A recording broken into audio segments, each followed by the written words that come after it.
হঠাৎ করেই সরকারের সিদ্ধান্তে পুরো দেশের রাজনীতিতে এক নতুন রহস্য এবং বিশাল কৌতূহলের জন্ম হয়েছে। খোদ রাজধানীর বুকে প্রধানমন্ত্রীর জন্য এমন একটি স্থায়ী বাসভবন নির্মাণের পরিকল্পনা করা হচ্ছে, যার মাটির নিচে থাকবে বোমাপ্রুফ অত্যাধুনিক বাংকার এবং জরুরি মুহূর্তে পালানোর জন্য গোপন সুড়ঙ্গ বা টানেল।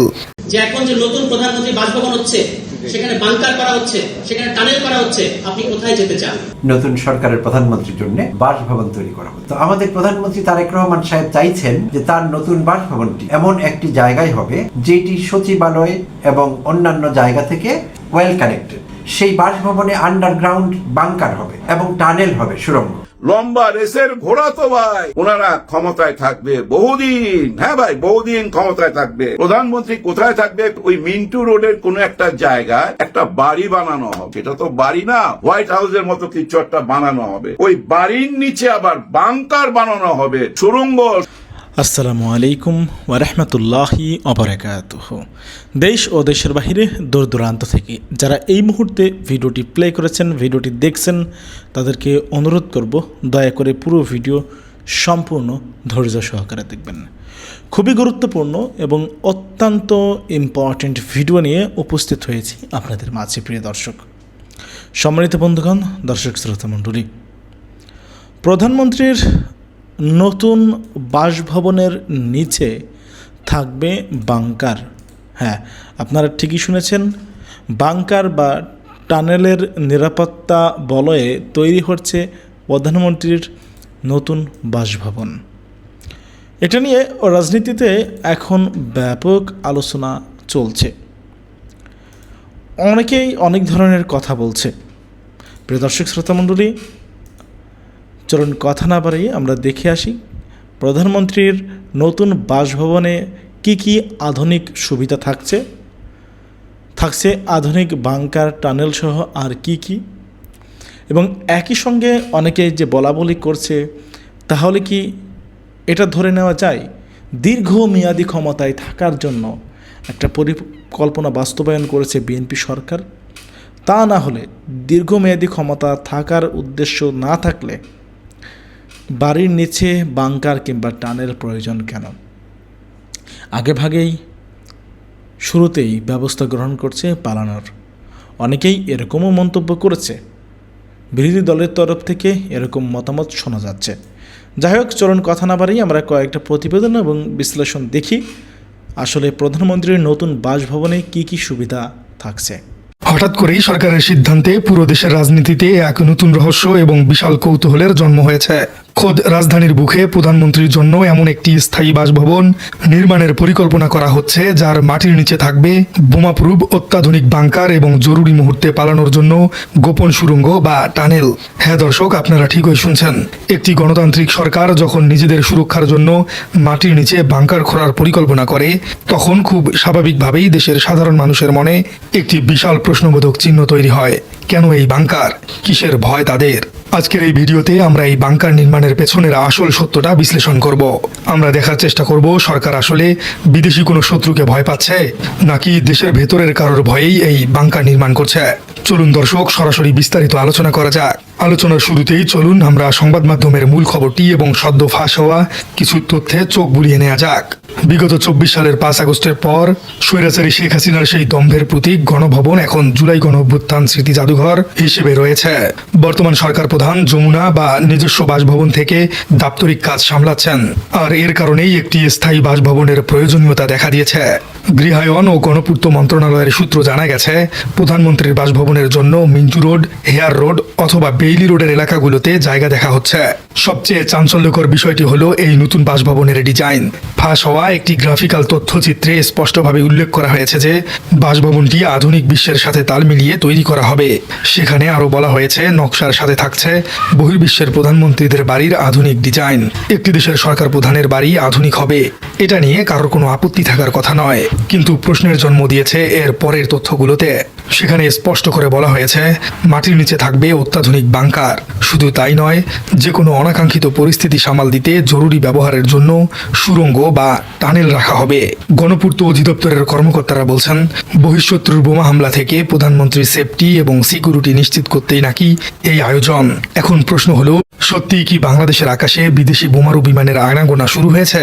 সরকার বলছে যুদ্ধের সময় জরুরি সিকিউরিটি হিসেবে এই বাংকার রাখা হচ্ছে, কিন্তু বাস্তবে কি বাংলাদেশের উপর কোনো বিদেশি রাষ্ট্রের সরাসরি সামরিক আক্রমণ বা বোমাবর্ষণের কোনো যৌক্তিক সম্ভাবনা এই মুহূর্তে আছে? আন্তর্জাতিক সম্পর্ক এবং ভূরাজনৈতিক বিশ্লেষকরা এক বাক্যে বলবেন না, একেবারেই নেই। প্রথমত, অনেকেই মায়ানমার বা আরাকান আর্মির কথা বলে একটা ভয়ের পরিবেশ তৈরি করতে চাইছেন, কিন্তু ভূরাজনৈতিক এবং কৌশলগত দিক থেকে মায়ানমারের সাথে বাংলাদেশের সরাসরি যুদ্ধে জড়ানোর কোনো কারণ নেই। মিয়ানমারের অভ্যন্তরে এখন জান্তা সরকার এবং বিদ্রোহী গোষ্ঠীগুলোর মধ্যে গৃহযুদ্ধ চলছে। তাদের মূল লক্ষ্য নিজেদের অস্তিত্ব টিকিয়ে রাখা। অন্যদিকে পরাশক্তিগুলো যেমন চীন বা আমেরিকার নজর এখন মিয়ানমারের গভীর সমুদ্র বন্দরগুলোর দিকে। বাংলাদেশের সরাসরি আক্রমণ করে ভূরাজনৈতিকভাবে লাভবান হওয়ার মতো তেমন কোনো কারণ এখানে নেই। বাংলাদেশের চট্টগ্রাম বা মোংলা বন্দরের চেয়ে তাদের নিজেদের উপকূলীয় জেটিগুলোই তাদের জন্য বেশি নিরাপদ। দ্বিতীয় বিষয়টি হলো, বাংলাদেশের নিকটতম প্রতিবেশী ভারত কি বাংলাদেশের উপর আক্রমণ করবে? অনেকেই এই জুজুর ভয় দেখান, কিন্তু একটু গভীরভাবে চিন্তা করুন দর্শক, ভারত কখনোই বাংলাদেশে সরাসরি সামরিক আক্রমণ করবে না। এর কারণ ভারতের সামরিক শক্তির অভাব নয়, বরং এর মূল কারণ হলো ভারতের চরম কূটনৈতিক দুর্বলতা এবং বৈশ্বিক চাপ।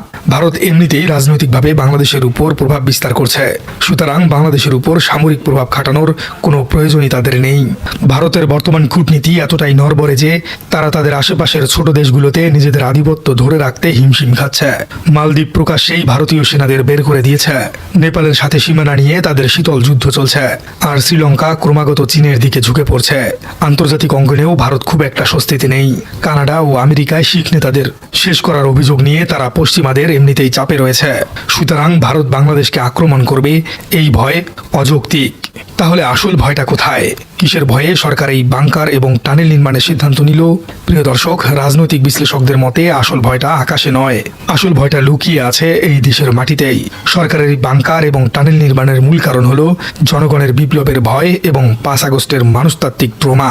বর্তমান সরকারের নীতি নির্ধারকদের চোখের সামনে এখনো 5 আগস্টের সেই দৃশ্য ভাসছে। টানা 15 বছর ধরে দেশের মানুষকে লোহার শিকলে বেঁধে রাখা, অহংকারের চূড়ান্ত শিখরে থাকা শেখ হাসিনাকে কিভাবে মাত্র 45 মিনিটের নোটিশে একটি গোপন রাস্তা দিয়ে হেলিকপ্টারে করে দেশ ছেড়ে পালাতে হয়েছিল। সেই দৃশ্য বর্তমান শাসক গোষ্ঠী সহ পুরো বিশ্বের রাজনীতিতে এক বিশাল ধাক্কা দিয়েছে। শুধু শেখ হাসিনায় নয়, বর্তমান বিশ্ব রাজনীতিতে জনগণের শক্তির কাছে প্রতাপশালী শাসকদের পতন এক বিশাল চেইন রিয়াকশন আমরা দেখছি। শ্রীলঙ্কায় যখন তীব্র অর্থনৈতিক সংকট দেখা দিয়েছিল, তখন রাজাপাকসে পরিবারের মতো শক্তিশালী শাসককে কিভাবে গণভবন ছেড়ে পালিয়ে যেতে হয়েছিল, সেই বিষয়টি পুরো বিশ্ব দেখেছে। নেপালে আমরা দেখেছি গণমানুষের আন্দোলনের মুখে কিভাবে রাজতন্ত্রের পতন ঘটেছিল এবং রাজনৈতিক পট পরিবর্তন হয়েছিল। এই প্রতিটি ঘটনাই প্রমাণ করেছে যে দেশের সাধারণ মানুষ যখন একবার রাস্তায় নেমে আসে, তখন কোনো সেনাবাহিনীর ট্যাঙ্ক, কোনো টিয়ার শেল বা কোনো বুলেটই তাদের আটকে রাখতে পারে না। আর ক্ষমতার কেন্দ্রে যারা থাকেন তারা এই ঐতিহাসিক সত্যটি খুব ভালো করেই জানেন। কিন্তু প্রশ্ন হলো, জনগণ কেন আবার রাজপথে নামবে? একটি সরকার যখন ক্ষমতায় আসে তখন সাধারণ মানুষের অনেক প্রত্যাশা থাকে, কিন্তু বাস্তবতার নিরিখে আমরা যদি বর্তমান পরিস্থিতি দেখি, দেশের অর্থনৈতিক দুরবস্থা এখনো কাটেনি। সাধারণ মানুষ দুবেলা দুমুঠো ভাত জোগাড় করতে গিয়ে হিমশিম খাচ্ছে। অন্যদিকে দেশের আইন শৃঙ্খলা পরিস্থিতির কাঙ্ক্ষিত উন্নতি হয়নি। পদে পদে চাঁদাবাজি, দুর্নীতি এবং রাজনীতির প্রভাব, আর এর প্রভাব সরাসরি পড়ছে মানুষের দৈনন্দিন জীবনযাপনে। মানুষ যেই স্বৈরাচারের হাত থেকে বাঁচতে নিজেদের জীবন দিয়েছিল, তারা কখনোই চায় না নতুন কোনো মোড়কে সেই একই অগণতান্ত্রিক চর্চা ফিরে আসুক। যদি কোনো সরকার জনগণের মৌলিক ভোটাধিকার নিয়ে ছিনিমিনি খেলে, বিরোধী কণ্ঠস্বরকে রুদ্ধ করার চেষ্টা করে, তবে খুব স্বাভাবিকভাবেই সাধারণ মানুষের মনে ক্ষোভের আগুন জমতে শুরু করে। আর বর্তমান যুগে তথ্য প্রযুক্তির প্রসারের কারণে মানুষের এই ক্ষোভ খুব দ্রুত একটি গণ অভ্যুত্থানে রূপ নিতে পারে। সরকারের নীতি নির্ধারকরা খুব ভালো করেই বোঝেন যে দেশের মানুষের পিঠ যদি দেয়ালে ঠেকে যায়, তবে যে কোনো মুহূর্তে তাদের আবারও একটি বিশাল বিপ্লবের স্ফুলিঙ্গ জ্বলে উঠতে পারে। আর যদি সত্যি এবার লাখো কোটি জনতা রাজপথে নেমে আসে, সেটি তারা ব্যারিকেড ভেঙে প্রধানমন্ত্রীর বাসভবনের দিকে মার্চ করে, তখন তাদেরকে আর কোনোভাবেই আটকিয়ে রাখা সম্ভব হবে না। মূলত এই জনরোষের কথা মাথায় রেখেই 5 আগস্টের মতো কোনো পরিস্থিতি তৈরি তৈরি হলে একটি নিরাপদ এক্সিট বা পালানোর রাস্তা নিশ্চিত করতেই মাটির নিচে এই গোপন সুড়ঙ্গ বা টানেল তৈরি করা হচ্ছে বলে অনেক বিশ্লেষক মনে করছেন। বাংকারটি যতটা না বিদেশি বোমার জন্য, তার চেয়ে বেশি হলো অভ্যন্তরীণ অস্থিরতা থেকে স্থায়ীভাবে লুকিয়ে থাকার একটি নিরাপদ আস্তানা। দর্শক, ইতিহাসের সবচেয়ে বড় শিক্ষা হলো ইতিহাস থেকে কেউ শিক্ষা নেয় না। যারা নিজেদের জনগণের সেবক বলে মনে করে, প্রভু বলে মনে করেন, যারা ব্যালট এবং জনসমর্থনের বদলে বুলেট আর বাংকারে ভরসা করে, তারা কখনোই জনগণের মনে জায়গা করতে পারে না। মাটির নিচে শত ফুট গভীরে অত্যাধুনিক বাংকার বানিয়ে কিংবা পালানোর জন্য সুড়ঙ্গ খুঁড়ে কোনো সরকারই চিরকাল নিজেকে রক্ষা করতে পারেনি। রোমানিয়ার চশেস্কু থেকে শুরু করে লিবিয়ার গাদ্দাফি, ইতিহাসের পাতায় এমন শত শত উদাহরণ রয়েছে। একটি গণতান্ত্রিক রাষ্ট্রে একজন সরকার প্রধানের সবচেয়ে বড় বাংকার হওয়া উচিত দেশের মানুষের হৃদয়ে। সুশাসন, ন্যায় বিচার, অর্থনৈতিক মুক্তি এবং মানুষের ভোটাধিকার নিশ্চিত করার মাধ্যমেই কেবল একটি সরকার সত্যিকার অর্থেই নিরাপদ থাকতে পারে। কংক্রিটের বাংকার আর টানেল কোনো টেকসই সমাধান নয়। প্রিয় দর্শক, আপনার কি মনে হয়? আমার দেশ পত্রিকায় একটি রিপোর্ট ছাপা হয়েছে, সেখানে বলা হয়েছে যে আমাদের নতুন সরকারের প্রধানমন্ত্রী জনাব তারেক রহমানের জন্য বাসভবন তৈরি করবার কাজ এগিয়ে চলছে। নতুন সরকারের প্রধানমন্ত্রীর জন্য বাসভবন তৈরি করা হচ্ছে এবং সেই অনুযায়ী গণপূর্ত মন্ত্রণালয়, গৃহায়ন ও গণপূর্ত মন্ত্রণালয়ের মন্ত্রীর সঙ্গে সম্প্রতি আমাদের প্রধানমন্ত্রী তারেক রহমানের কথা হয়েছে। তিনি কিছু নির্দেশনা দিয়েছেন। যেহেতু নতুন সরকারের প্রধানমন্ত্রী হিসেবে তিনি থাকবেন সেই বাসভবনে, তাই তার ইচ্ছা অনিচ্ছা চাওয়া পাওয়ার একটি ব্যাপার আছে সেখানে। তো সেদিক থেকে এটি খুবই যৌক্তিক যে প্রধানমন্ত্রী গৃহায়ন ও গণপূর্ত মন্ত্রীর সঙ্গে কথা বলেছেন এই বিষয়ে। তো আমার দেশকে জানিয়েছেন গণপূর্তের খালিকুজ্জামান চৌধুরী, প্রধান প্রকৌশলী। এই সংক্রান্ত কিছু আপডেট তিনি জানিয়েছেন। তো আমাদের প্রধানমন্ত্রী তারেক রহমান সাহেব চাইছেন যে তার নতুন বাসভবনটি এমন একটি জায়গায় হবে যেটি সচিবালয় এবং অন্যান্য জায়গা থেকে ওয়েল কানেক্টেড এবং খুব সুবিধাজনকভাবে যাতায়াত এবং যোগাযোগ রক্ষা করা যায়। বিশেষভাবে সংসদ ভবন, সচিবালয় এবং বিভিন্ন রাষ্ট্রীয় অতিথিদের সঙ্গে যোগাযোগ করা সহজ হয়। এই বিষয়টি মাথায় রাখবার পরামর্শ তিনি দিয়েছেন এবং সেই অনুযায়ী সেই বিষয়টি মাথায় রাখতে গিয়ে গণপূর্ত মন্ত্রণালয়, গৃহায়ন ও গণপূর্ত মন্ত্রণালয় এখানে যে কয়টি বিষয় নজরে রাখছেন সেটি হলো, নাম্বার 1, প্রধানমন্ত্রীর নিরাপত্তার বিষয়টি। কোন জায়গাটি কৌশলগতভাবে নিরাপত্তা রক্ষা করবার জন্য সুবিধাজনক হবে সেই বিষয়টি তাদের মাথায় আছে। আর আছে যেটি বলছিলাম যে সেই জায়গাটি হতে হবে সচিবালয়, সংসদ ভবন এবং অন্যান্য জায়গার সঙ্গে ওয়েল কানেক্টেড, ডিস্টেন্সের দিক থেকে এবং অন্যান্যভাবে। তো সেই বিষয়গুলো মাথায় রেখে তারা কাজ এগিয়ে নিচ্ছেন। আর বিশেষ কয়েকটি জায়গা সেই আলোচনার আলোকে বিবেচনায় রাখা হয়েছে। সেই জায়গাগুলো হলো হেয়ার রোড, মেন্টু রোড এবং বেইলি রোড। প্রধানমন্ত্রীরও এমনটি ইচ্ছে যে নতুন বাসভবন এই জায়গাগুলোর কোনো একটিতে হবে। তাই জোরে সোরে জায়গা দেখার কাজ চলছে। সেখানে কয়েকটি সরকারি ভবনকে অধিগ্রহণ করে সেগুলোতে হয়তো রূপান্তর করা হবে প্রধানমন্ত্রীর বাসভবনে, এমনই জানা গেছে ডিটেইল। তো ঠিক আছে, এটি রুটিন কাজ চলতে থাকবে। বাসভবন নির্মাণের কাজটি খুব শিগগিরই শুরু হবে এবং চলতে থাকবে। তো এই বিষয়ে কিছু ডিজাইন নকশার কথা শোনা যাচ্ছে। তো প্রধান প্রকৌশলী খালিকুজ্জামান জানিয়েছেন আমার দেশকে যে তারা এই বাসভবনের ক্রাইটেরিয়া হিসেবে যেসব বিষয় বিবেচনা রাখছেন সেটি হলো বহির্বিশ্বের অন্যান্য দেশের মতো সেখানকার ডিজাইন অনুসরণ করা হবে, সেই আদলে তৈরি করা হবে, সবকিছু সেভাবে নির্মিত হবে। তো একটি বাসভবন তৈরি হবে প্রধানমন্ত্রীর জন্য, দেশের সরকার প্রধানের জন্য, নিশ্চয়ই সেখানে সর্বাধুনিক আর্কিটেকচারাল নিদর্শন থাকতে হবে, এটি স্বাভাবিক, প্রত্যাশিত। সবকিছু এখন এগিয়ে চলছে। মানধাতার আমলে ডিজাইনিত বাড়ি হতে পারে না। তো সেটি কোনো আলোচনার বিষয় না। আসলে এখানে আলোচনার বিষয় হলো, খালিকুজ্জামান সাহেব আরও জানিয়েছেন সেই বাসভবনে আন্ডারগ্রাউন্ড বাংকার হবে এবং টানেল হবে, সুড়ঙ্গ। এবং তিনি সেটির ব্যাখ্যা দিয়েছেন এটি এজন্য হবে যে প্রধানমন্ত্রীর বাসভবনে বোমা হামলা হলে যাতে তিনি আত্মরক্ষা করতে পারেন, তার পরিবার নিরাপদে থাকতে পারে। তো এই বিষয়টি নিয়ে একটু আলোচনা করা যেতে পারে। প্রিয় দর্শক শ্রোতা, নিশ্চয়ই আমাদের জানা আছে বাংকার, টানেল, এইসব তথাকথিত পারমাণবিক শক্তিধর দেশগুলো যারা সুপার পাওয়ার, সেই সব দেশের সরকার বা রাষ্ট্রপ্রধানের বাসভবনের নিচে থাকে সাধারণত।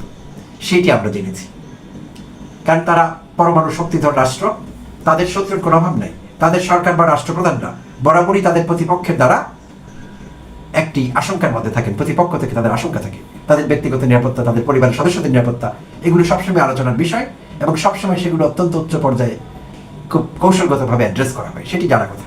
যেমন যুক্তরাষ্ট্র, যুক্তরাজ্য, রাশিয়া, চায়না, এইসব দেশগুলো। তো তারা শুধু পরমাণু শক্তিধর না, তারা অন্যভাবে গুরুত্বপূর্ণ, অ্যাডভান্সড কান্ট্রি যেগুলোকে আমরা বলি। পরমাণু শক্তিধর দেশ আমাদের দক্ষিণ এশিয়া আরও আছে, ভারত এবং পাকিস্তান। তো সেইখানে সরকার বা রাষ্ট্রপ্রধানের নিরাপত্তার বিষয়টি কিন্তু সেইভাবে, সেই অ্যাডভান্স কান্ট্রিগুলোর মতো সেভাবে দেখা হয় না। নিশ্চয়ই তাদেরও নিরাপত্তা বিধান করা হয়, বাট সেরকম না। তো এখন আমাদের প্রধানমন্ত্রীর বাসভবনে বাংকার বানাবার কথা ভাবা হচ্ছে, আন্ডারগ্রাউন্ড বাংকার এবং টানেল। আর সেইগুলো করতে হলে আমাদের গরিব দেশ, সেই বিষয়টি অ্যাফোর্ডেবল কিনা, রাষ্ট্রের অন্যান্য বিষয়ের সঙ্গে সেইটি যাচ্ছে কিনা, অ্যালাইন করে কিনা, সেই বিষয়গুলো কিন্তু বিবেচনার দাবি রাখে। তো একটা লিস্ট ডেভেলপ কান্ট্রির সরকার প্রধান, তার জন্য বাসভবন নির্মাণ করা হচ্ছে। সেখানে বাংকার এবং টানেল লাগবে মাটির নিচে। কেন লাগবে? তার নিরাপত্তা নিশ্চিত করতে হবে। একটি দেশের সরকার বা রাষ্ট্রপ্রধানের নিরাপত্তা নিশ্চিত করা হবে সেই দেশের অর্থনৈতিক অবস্থার আলোকে, এর বাইরে না। এর বাইরে যাবার কোনো সুযোগ নেই, সেটি বাস্তবতা বিবর্জিত হবে তাহলে। তো এমন চিন্তা কেন করা হচ্ছে? আর এইসব করতে গেলে অতিরিক্ত খরচ হবে, সেই খরচের ভার কে নেবে? সেই খরচ তো এই দেশের ট্যাক্স পেয়ার, গরিব মানুষেরা বহন করবে। আর কেন করতে হবে অপ্রয়োজনে? প্রয়োজন কি সেটি? আচ্ছা, এবার দক্ষিণ এশিয়ার দিকে তাকাই, আর অন্যান্য দেশ এই বিষয়টি কিভাবে হ্যান্ডেল করছে। প্রিয় দর্শক শ্রোতা, শ্রীলঙ্কার কথা যদি আমরা মনে করবার চেষ্টা করি, 2022-এর কথা, মাত্র সেদিন শ্রীলঙ্কার রাজাপাকসেদের শ্রীলঙ্কার মানুষ ফুঁসে উঠে যেভাবে তাড়ালেন, গরুও মানুষ সেভাবে খেদায় না, রাজাপাকসেদের সেভাবে খেদানো হলো। প্রায় পৌনে 1 শতাব্দীর রাজনৈতিক ঐতিহ্য ছিল রাজাপাকসে পরিবারের, মুজিব পরিবারের মতো বাংলাদেশে। বংশ পরম্পরায় মুজিব, সব জায়গায় মুজিব। তো তারাও ছিলেন সব জায়গায় রাজাপাকসে, এবং তারা মনে করেছিলেন সেটি বৈধ। কিন্তু সেই দেশের মানুষ সেটি সহ্য করেনি, তাদের সহ্যের সীমা ছাড়িয়ে গিয়েছিল। তারা রাজাপাকসেদের খেদিয়ে দিয়েছে, তাড়িয়ে দিয়েছে রাজপ্রাসাদ থেকে। এবং শ্রীলঙ্কার প্রেসিডেন্টের বাসভবন, যখন সেই আন্দোলনকারীরা, অর্থনৈতিক পরিস্থিতি যখন ভয়াবহ রকমের খারাপের দিকে গিয়েছিল শ্রীলঙ্কায়, তখন বিক্ষুব্ধ জনতা যখন রাষ্ট্রপ্রধানের বাসভবনে অবস্থান নিচ্ছিলেন, তখন তারা আবিষ্কার করেছিলেন একটি গোপন বাংকার। রাষ্ট্রপতির বাসভবনের নিচে একটি গোপন বাংকার, যেটি একটি কাঠের আলমিরা দিয়ে ঠেকে রাখা ছিল। তো সেটি সরালে পরে সেখানে একটি আন্ডারগ্রাউন্ড বাংকার আবিষ্কার করা হয়। তো অন্যান্য দেশে কি হচ্ছে? ভারতের কথা যদি ধরি, ভারতে বোম্বের গভর্নর রাজভবন যেটিতে তিনি থাকেন, সেখানে আন্ডারগ্রাউন্ড টানেল আছে। তো সেটি কিন্তু ভারত সরকারের পয়সায় নির্মিত হয়নি।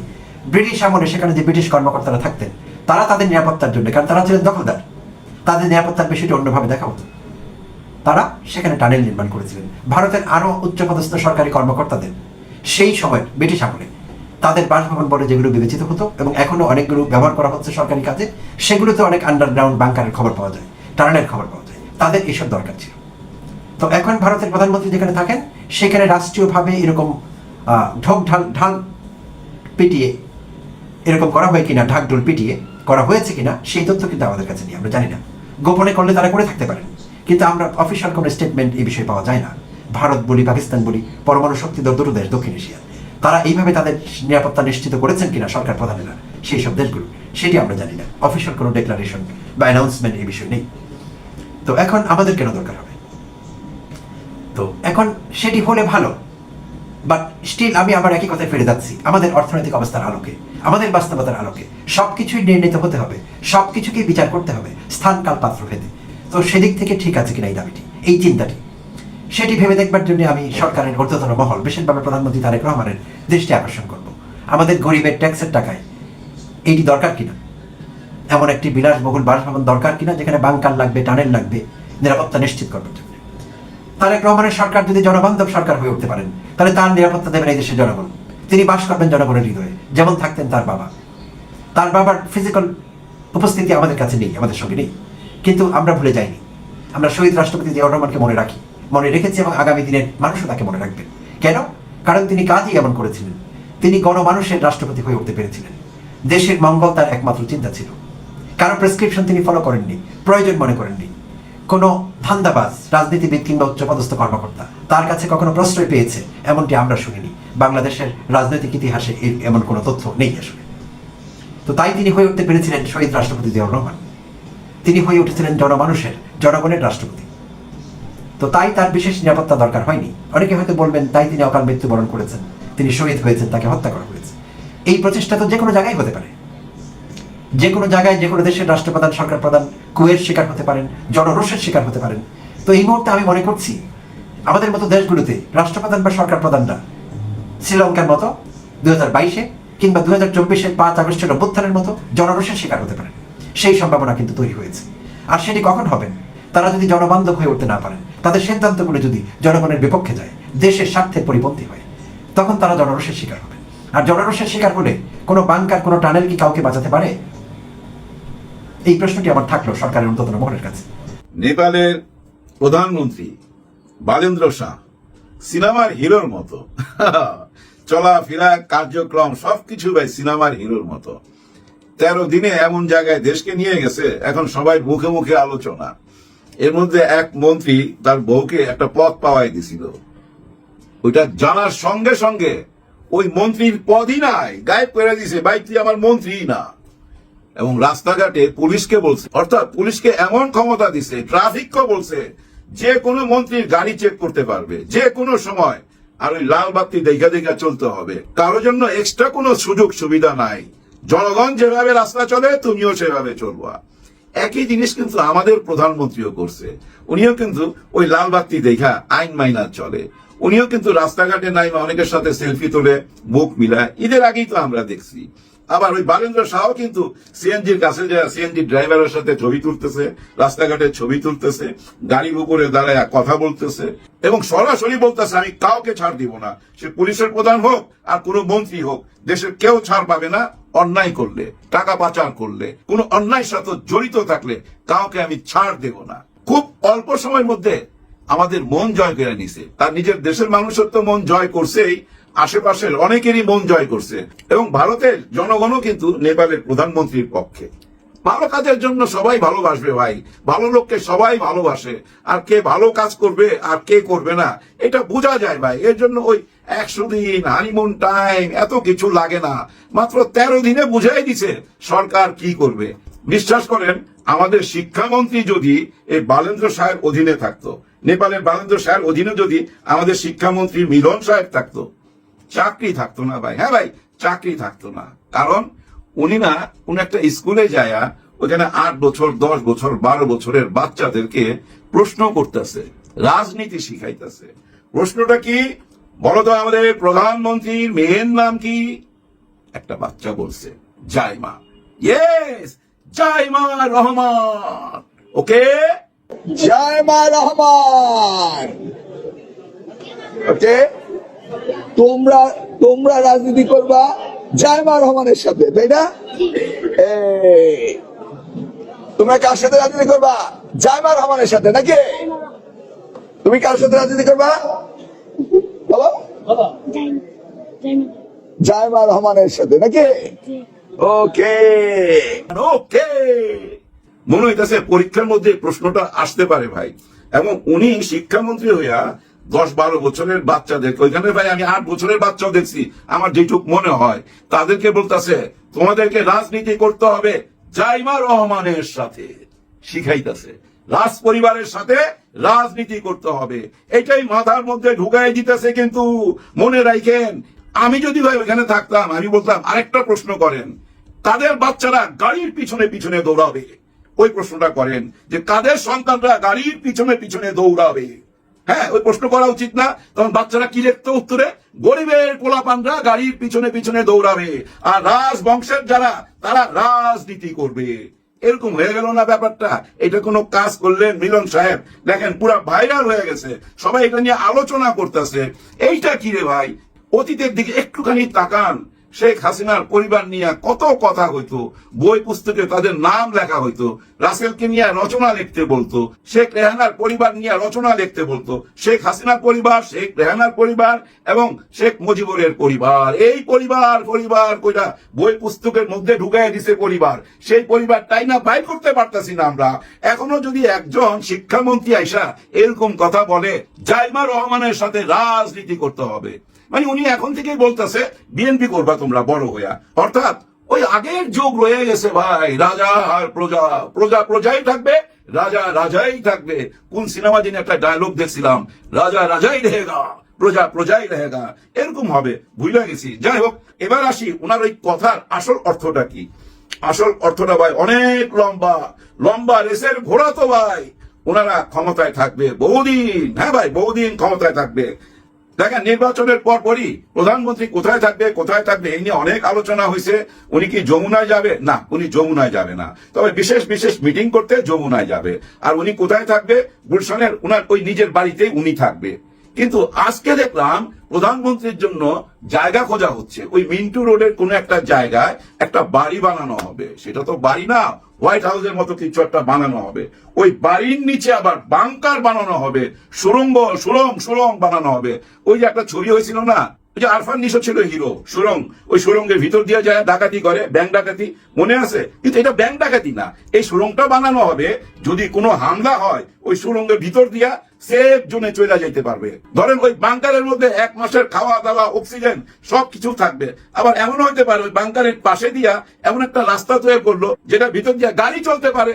এই ইরানে আছে না, ইরানও তো আছে, মাটির নিচে শহর আছে না, এটা মাটির নিচে একটা সুড়ঙ্গ তৈরি করবে যেন আরেকটা এক্সিট পয়েন্ট থাকে। অর্থাৎ ব্যাপারটা এরকম, ধরেন একটা হামলা হলো রাতের বেলা, এখন প্রধানমন্ত্রী ওই বাংকারে ঢুকে গেল, ঢুকার পর গেট লক করে দিল। ওই গেট আপনি ভাঙতে পারবেন না যতই চেষ্টা করেন। আর উনি তো এখানে বৈশা থাকবে না, উনি ওইটার ভিতর দিয়া অন্য এক দিক দিয়া বাইরে চলে যাবে। ধরেন এখানে ঢুকলো আর বাইরে হইলো ধানমন্ডি দিয়া, এরকম হইতে পারে ভাই, এরকম প্ল্যান প্রোগ্রাম। এর জন্যই কথাটা বললাম, দেখেন আমাদের শিক্ষামন্ত্রী যে এখন থেকে শিখাইতেছে, রাজনীতি শিখাইতেছে, জাইমা রহমানের রাজনীতি করতে হবে। আর আমরা জাইমা রহমানকে দেখছি রাজনীতির সাথে জড়িত, ওনার বাবার সাথে সব জায়গায় যাচ্ছে, উনি রাজনীতি শিখতেছে, খুবই ভালো কথা।